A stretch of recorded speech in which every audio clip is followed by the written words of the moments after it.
तो मैं कांग्रेस के लिए कहूंगा कि सद्बुद्धि रूपेण संस्थिता इनके यहां सद्बुद्धि के रूप में आए तो शायद ये अपना और देश का अधिक भला कर सके। अभी गठरी में लागा चोर मुसाफिर मन की आंखें खोल। आज से पूरे देश में जीएसटी 2.0 लागू हो चुका है और इसके लागू होने के साथ ही देश में जो महंगाई है वो महंगाई कुछ कम होने की संभावना दिख रही है या कम हो गई है। लेकिन ऐसा नहीं है कि किसी सरकार ने यह पहली बार प्रयास किया हो कि देश में महंगाई को कम करने के लिए कुछ उपाय किया जाए। लेकिन ऐसा पहली बार जरूर हो रहा है कि महंगाई कम होता हुआ दिख रहा है, क्योंकि जितने भी जरूरत के सामान है उन सबों के दाम कम होने के आसार दिख रहे हैं, लगभग 10% तक। और जब 10% कम होगा तो स्वाभाविक है कि हमारे घर पर जो बजट आता है वो बजट पे कमी आएगी। लेकिन हमारा विपक्ष ऐसा है कि सरकार जो भी कदम उठाए उसके खिलाफ भी उसको खड़ा होना है।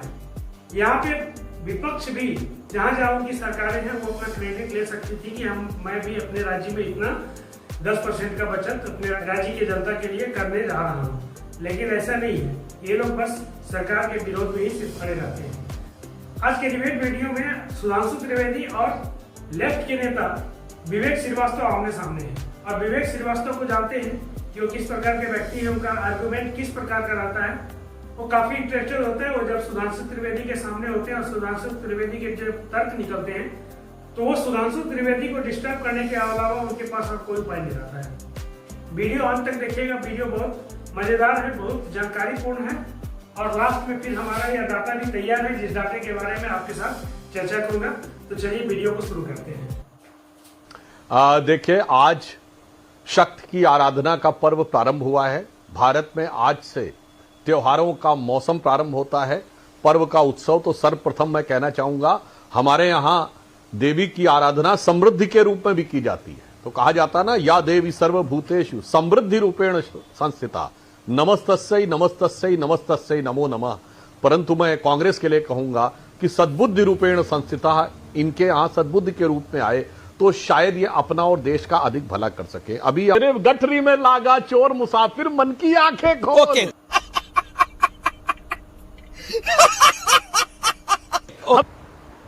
हाँ, देखिए, सबसे पहली चीज है, मैं प्रोफेसर दीप्ति यहाँ पे आई हुई है।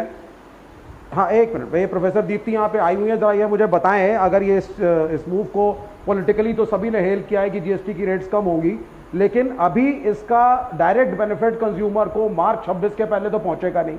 आपके जो पैकेजिंग के रूल्स हैं उसके हिसाब से MRP will not be updated right now.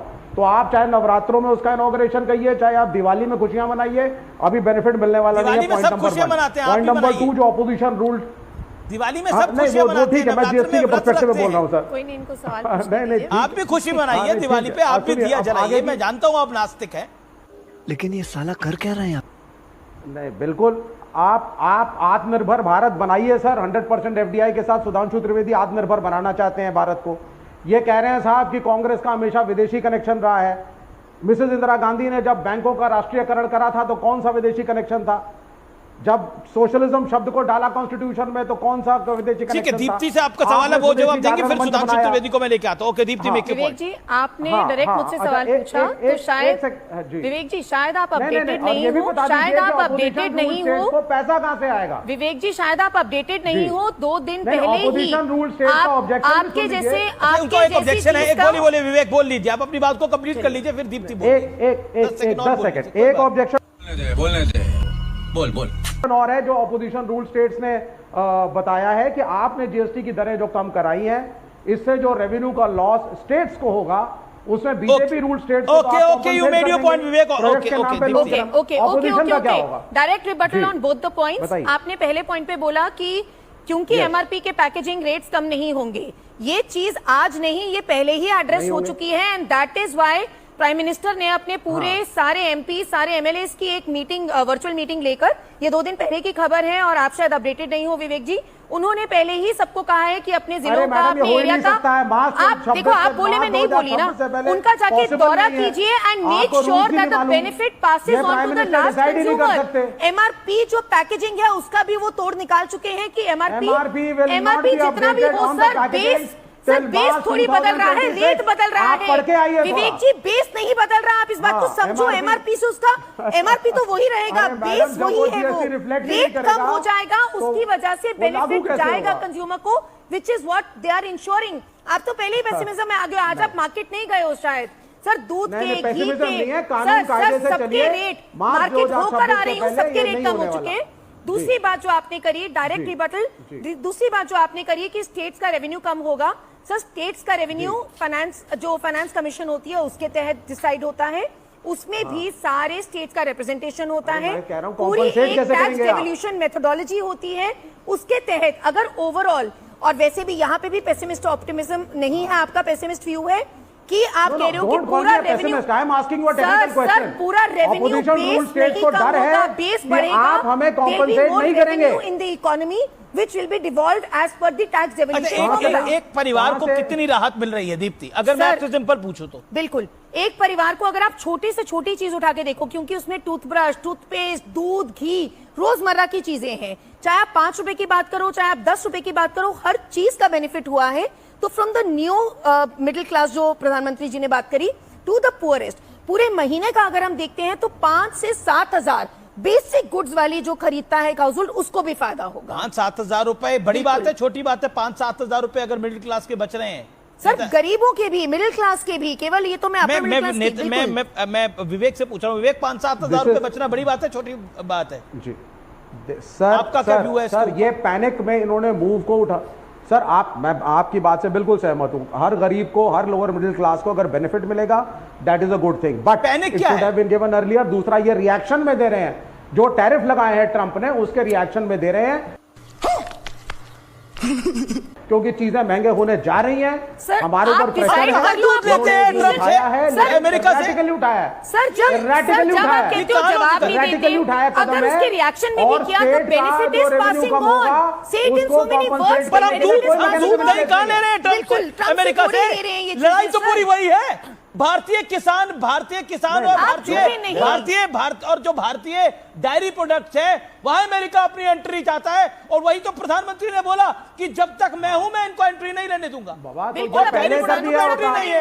आप कह रहे हैं कि वो चीजें महंगी होने वाली थी, दूध दही कैसे महंगा हो जाता, घी कैसे महंगा हो जाता, कमाल क्या बात कर रहे हैं? देखिए अतुल जी ने एक बार वैट की भी बात कर दी थी पेट्रोल पे, मैं बिल्कुल वैट पे आऊंगा, तेलंगाना में ओके, हाईएस्ट वैट केरला में है 35%, 31%। क्या हाईएस्ट है? पेट्रोल पे टैक्स, पेट्रोल पे tax highest. Deepti on screen, no one else, then I will go to Sunil Yadav. Okay Vivek, hold on. Okay, highest tax कहां पर है, कौन सी स्टेट पेट्रोल पे टैक्स ले रही है? गलती से, जैसे सुधांशु जी ने कहा, आपने गलती से पेट्रोल का जिक्र कर ही दिया, तो उसके फैक्ट्स हैं सर, हाईएस्ट तेलंगाना में है 35%। Congress government, Congress ruled government Telangana में सबसे ज्यादा पेट्रोल पे टैक्स ले रही है, ये आप कह रही है? बिल्कुल सर। दूसरी गवर्नमेंट कौन सी है? दूसरी गवर्नमेंट कौन सी है सर? केरला 30.8%। अरे देवा, ये गड़बड़ है बाप। केरल 30.8%, जहां लेफ्ट की सरकार है, विवेक जी की पार्टी की सरकार है, तो ये और ये लोग यहाँ पर महंगाई पे पूर्ण ज्ञान देते हैं, कहते हैं कैसे देखिए पेट्रोल की महंगाई, सबसे ज्यादा टैक्स कौन ले रहे हैं? इन्हीं के राज्य ले रहे हैं। मैं फिर कह रहा हूं, कथनी और करनी में फर्क की बात जो करी जा रही थी, ये इसी को दोगलापन कहते हैं, इसी को डबल स्टैंडर्ड अंग्रेजी में कहते हैं, और ये दोगलापन बुरी तरह से एक्सपोज हो रहा है, और यही कारण है कि जनता इन तमाम चीजों को पसंद नहीं करती। पीछे पीछे जेंजी कर रहे थे, जेंजी के बीच में चुनाव हुआ, वहां पे भी हार के आए हैं। पॉइंट मेरा यही है कि आप पब्लिक को फॉर ग्रांटेड नहीं ले सकते। मैं आज आपके कार्यक्रम में बाईमानदारी एक बात कहना चाहता हूं, हालांकि किसी को खराब लग सकती है। आने वाली जो पीढ़ियां होंगी ना, ये जो नई जनरेशन होगी, ये जब इतिहास पढ़ेगी तो इसको तय करना पड़ेगा कि इस देश को ज्यादा बर्बाद अंग्रेजों ने किया या भारतीय जनता पार्टी की सरकारों ने किया। इस देश को बेचा किसने है, लूटा किसने? ओके सुधांशु त्रिवेदी, ये बड़ा सवाल है। और फिर भी मैं कह रहा हूं, ओके अरे हमारी सुन तो लीजिए जी। आपने बोला आप सुधांशु त्रिवेदी का जवाब ले लेते हैं। कह रहे हैं कि सुधांशु जी जवाब, आप पहले लूट रहे थे और देश का इतिहास जब गिना जाएगा तो अंग्रेजों ने ज्यादा लूटा या भाजपा ने ज्यादा लूटा, आपकी सरकारों ने ज्यादा लूटा? Quick reply, then again Sunil Yadav. नहीं, सुनील जी अपनी बात और पूरी कर लीजिए तो मैं एक साथ जवाब दे देता हूं। ठीक बात, धन्यवाद। मैं केवल यही जानना चाहता हूं, मैं क्या पूरा देश जानना चाहता है कि आपने ये GST 2 जो लेकर के आए हैं, इसमें जनता का दबाव महसूस किया, विपक्ष का दबाव महसूस किया, बिहार चुनाव का दबाव महसूस किया, या खुद में गलती का एहसास हुआ आदरणीय प्रधानमंत्री जी को कि हम देश के जो 140 उपभोक्ता थे उनकी जेब काट रहे थे?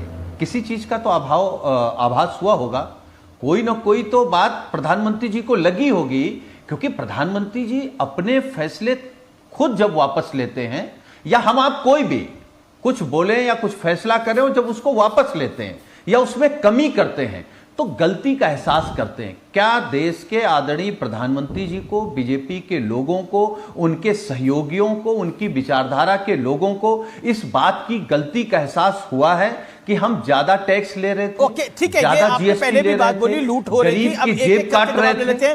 ओके, एक सेकंड विवेक शांति, सुधांशु जी। हाँ, अब देखिए मैं जवाब देना चाहता हूं। जो लोग लूट की बात करते हैं वो मुझे लगता है प्रधानमंत्री जी के विषय को समझ ही नहीं पाते। सुनील जी ने जो बात कही, एक अवसर दिया है, मैं लोगों को बताता हूं। ये कोई तात्कालिक दृष्टि से लिया गया निर्णय नहीं है। जब प्रधानमंत्री जी आए, सबसे पहले 2014 में उन्होंने क्या शुरू किया? जनधन योजना। आज 56 करोड़ अकाउंट हैं। ये वर्ल्ड का बिगेस्ट फाइनेंशियल इंक्लूजन है। यानी कैसे गरीब आदमी भारत की अर्थव्यवस्था का हिस्सा ही नहीं होगा तब तक उसकी शक्ति क्या होगी। उसके बाद लोगों ने कहा था कि इसमें पैसा कहां से आएगा, ऐसे ही आर्थिक विशेषज्ञ बैठे थे। मोदी जी ने कहा कि तुम अकाउंट खोलो, मैं बताऊंगा। फिर आया DBT, डायरेक्ट बेनिफिट ट्रांसफर, उसमें पैसा आया और आपको पता 56 करोड़ अकाउंट में कितने पैसे? तकरीबन 2.5 लाख करोड़ रुपए। अब आइए, उसके बाद आया जनधन आधार मोबाइल। फिर गरीब वर्ग को जीवन की जितनी आवश्यकताएं थी, शौचालय से लेके, घर से लेके, नल से जल तक, पहले वो व्यवस्थित कराई गई। उसके बाद कोविड के समय से यह आवश्यकता पड़ी कि कम से कम अनाज की व्यवस्था सुनिश्चित कराई जाए। तो जब गरीब और निम्न मध्यम वर्ग जीवन की मूलभूत आवश्यकताओं से थोड़ा बेहतर हो गया, तब आप याद करिए भारत में रेवोल्यूशन आया। आज आपको पता है कितने मोबाइल हैं? 1 अरब 12 करोड़, 85% उसमें से स्मार्टफोन है। आज देश में 97 करोड़ इंटरनेट कनेक्शन है, 94 करोड़ ब्रॉडबैंड कनेक्शन है, और उसके बाद उसको भी सस्ता किया गया। जो 300 रुपए 1 GB डाटा होता था उसे 19 किया गया। अब आइए, उसके बाद फिर प्रोडक्ट लिंक इक्विटी स्कीम शुरू कहने पर आपकी सरकार को याद रखना चाहिए, अंग्रेजों के बाद किसी ने लूटा तो बीजेपी ने लूटा। पूरी बात सर पूरी बात सुनने दीजिए, उसके बाद सबको समझ में आ जाएगा। अब सुनिए, उसके बाद जब भारत चौथी बड़ी अर्थव्यवस्था बना, हमारा फॉरेन एक्सचेंज रिजर्व जब $650 करोड़ तक पहुंच से $650 बिलियन तक पहुंच गया, उसके बाद इनकम टैक्स बढ़ाया गया, कम किया गया। 12,75,000 तक इनकम टैक्स फ्री कर दिया गया। मैं दावे से कहता हूं, उस दिन का वीडियो निकाल लीजिए, लोग ये कह रहे थे 10 लाख तक छूट मिल जाए तो बहुत बड़ी बात होगी। पहली बार देश के इतिहास में ऐसा हुआ कि जो सोचा जा रहा था, जो अनुमान लगाया जा रहा था, सरकार ने उससे ज्यादा दिया। उसके बाद उन्होंने अब लोगों को सशक्त करने के लिए यह किया है। और मैं एक और बात भी कहना चाहता हूं, जहां तक टैरिफ की बात है, तो मुझे बड़ी विचित्र बात लगी विवेक जी, वैसे तो पढ़े लिखे व्यक्ति हैं, टैरिफ लगा अमेरिका में और दाम भारत में कैसे बढ़ जाएंगे भाई? टैरिफ अमेरिका में लगा है, हाँ, भारत में उसका यह प्रभाव पड़ेगा कि जिन वस्तुओं पर टैरिफ लगा उस व्यापार पर असर पड़ेगा, टेक्सटाइल और लेदर के व्यापार पर असर पड़ेगा। तो अगर भारत में स्वदेशी हम खरीदेंगे, आज टेक्सटाइल पे जो पैसे, जो GST कम किया गया है, अगर हम अधिक खरीदेंगे तो हमारी वुड्स इंडस्ट्री पे जो दबाव आया है वह कम हो जाएगा। और मैं ये भी बता देना चाहता हूं, टैरिफ के लिए भारत के युवाओं की प्रतिभा को हमें बढ़ाना चाहिए विशेषज्ञता के क्षेत्रों में। इस दौर में भी अमेरिका ने 2 क्षेत्रों में हमें 0 टैरिफ रखा है। कौन है? फार्मास्यूटिकल और इलेक्ट्रॉनिक आइटम, स्मार्टफोन। क्योंकि अमेरिका को पता है कि कपड़े का तो हम किसी चीज को कम और ज्यादा नहीं आंक रहे, पर कपड़े और लेदर के लिए उसके बाद ऑप्शन है बांग्लादेश से लेकर वियतनाम तक, मगर स्मार्टफोन और फार्मास्यूटिकल में नहीं है। आज भारत को समझना होगा कि विशेष दक्षता के क्षेत्रों में आपको वो शक्ति हासिल करनी होगी कि चाहकर भी कोई 0% टैरिफ से ऊपर ना उठने पाए। मगर क्या बताएं, ये तो देश के युवा को वही रखना चाहते हैं। भाई तू 40 साल पहले के दौर में जी और 9 से 6 वाली नौकरी में बैठकर काम कर, उसके अलावा तू जिंदगी की कुछ मत सोच, नौकरी के आगे कुछ मत सोच। अरे भाई, दुनिया का विराट स्वरूप भारत की कुछ कहना चाहते हैं, कर रहा सुनील यादव कुछ कहना चाहते हैं, समझने की जरूरत है। जी बड़ी। चलिए अब देखते हैं, GST लागू होने से पहले हम सरकार को क्या टैक्स पे करते थे और जीएसटी लागू होने के बाद क्या टैक्स पे करते थे, दोनों में क्या अंतर है, इसको तुलना करते हैं। जब अगर हम सीमेंट की एक बोरी खरीदते थे बाजार से तो उसके लिए हमें क्या टैक्स पे करना पड़ता था। चलिए सबसे पहले इसको देखते हैं। जीएसटी लागू होने से पहले 2004 से लेकर के 2014 तक में यूपीए काल में अगर हम एक बोरी सीमेंट का खरीद रहे हैं तो उसमें सबसे पहले हमें देना होता था एक्साइज ड्यूटी, जो कि 12.5% लगता था, और उसके बाद फिर दूसरा टैक्स लगता था वैट का, जो प्रत्येक राज्य के अनुसार से 12 से 15% के बीच होता था। यानी कि एक्साइज ड्यूटी 12.5% और 12 से 15% के बीच में प्रत्येक राज्य को वैट देना पड़ता था। उसके अलावा एक टैक्स और था, यह था एंट्री टैक्स या फिर सीएसटी, ये 2 से 5% के बीच में होता था। यानी कि कुल मिलाकर के 25 से 30% तक का टैक्स का बोझ हम पर पड़ता था। और इसमें सबसे बड़ी बात यह होती थी कि कंफ्यूजन रहता था, और वो कंफ्यूजन यह था कि हर राज्य में एक बोरी सीमेंट का दर अलग रहता था। महाराष्ट्र में कुछ है तो झारखंड में कुछ है तो बंगाल में कुछ है, मतलब कहीं भी एक जैसा रेट नहीं रहता था। चलिए देखते हैं जीएसटी लागू आने के बाद इस पर क्या असर पड़ा। 2017 में जीएसटी लागू हुआ एनडीए काल में, और जीएसटी लागू होने के बाद सीमेंट को 28% के स्लैब में रखा गया था। अब सिर्फ एक टैक्स जीएसटी 28% देना होता था। दोनों में बेसिक अंतर क्या है, यहाँ पे हम लोग करीब 25 से 30% को पे कर रहे थे टैक्स, और यहाँ पे पे कर रहे हैं 28%। दोनों का टैक्स लगभग हम सेम पे कर रहे थे। नया सरल और एआई आधारित पोर्टल लाया गया है। और पांचवा है जनता पर बोझ, और आखिरी वजह है जनता पर बोझ। सीमेंट जैसी जरूरी चीज है, पहले 28% टैक्स लगता था, अब जीएसटी 2.0 में वह दर घट कर 18% हो गया है, जिससे आम आदमी को सीधी राहत मिलेगी। तो दोस्तों जीएसटी 2.0 इसलिए लाया गया है ताकि सिस्टम सरल, पारदर्शी और जनता के लिए लाभकारी हो। आपको क्या लगता है, क्या जीएसटी 2.0 सफल होगी? कमेंट बॉक्स में जरूर लिखिएगा और वीडियो को लाइक कर दीजिएगा, क्योंकि जब आप एक लाइक करते हैं तो मुझे ऐसे डाटा लेकर के आने में काफी प्रेरणा मिलती है। जब एक लाइक आपका आता है तो मैं जोर शोर से ऐसा डाटा खोज करके आपके सामने लाने के लिए तत्पर हो जाता हूँ। इसलिए लाइक किए बिना नहीं जाइएगा, वीडियो को शेयर कीजिएगा और चैनल को सब्सक्राइब कर लीजिएगा। मिलते हैं फिर से नई वीडियो में एक नए मुद्दे के साथ, एक नए डिबेट के साथ। लेते हैं आपसे विदा। धन्यवाद। जय हिंद, वंदे मातरम।